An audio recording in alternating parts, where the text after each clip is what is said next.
भाति त्वं ज्ञानमयो विज्ञानमयो हि सर्वं जगतं मत्तो जायते सर्वं जगदिदं मत्तत्तिष्ठति सर्वं जगदिदं मयि लयमेष्यति सर्वं जगदिदं मयि प्रयेशिके त्वं भूमिरापो नलो निलो नभः त्वं चत्वारि वाक्पदानिः त्वं गुणत्रयातीतः त्वम् अवस्थात्रयातीतः त्वं देहत्रयातीतः त्वं कालत्रयातीतः त्वं मूलाधारस्थितियोऽसि नित्यं त्वं योगिनो ध्यायन्ति नित्यं त्वं ब्रह्मः त्वं विष्णुस्त्वं रुद्रस्त्वं इन्द्रस्त्वं अग्निस्त्वं वायुस्त्वं सूर्यस्त्वं चन्द्रमास्ब्रह्मपूर्वस्त्वं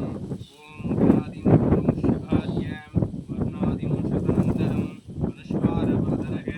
अर्धेन्द्रशिदं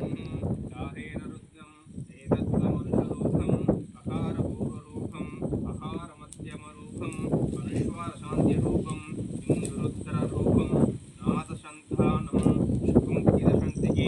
शैषा गणेशविद्या कनकरुचिकी नित्युत्कायत्री छन्दः ॐ महागणपतिर्देवता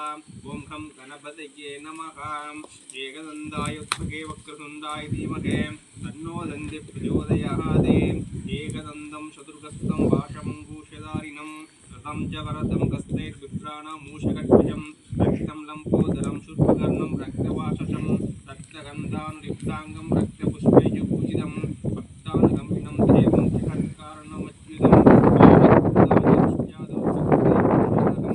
एवं ध्यायति यो नित्यं शान्ति योगिनामरः नमो नाथपतये नमो गणपतये नमः प्रभवतये नमस्तेऽस्तुवं रुद्राय एकदन्ताय यज्ञविनाशिने शिवसुताय श्रीवरदमूर्तये नमः एकदन्तं शूर्पकर्णं गजवक्त्रं होधं पाशांशधरं देवं ध्याते सिद्धिविनायकम्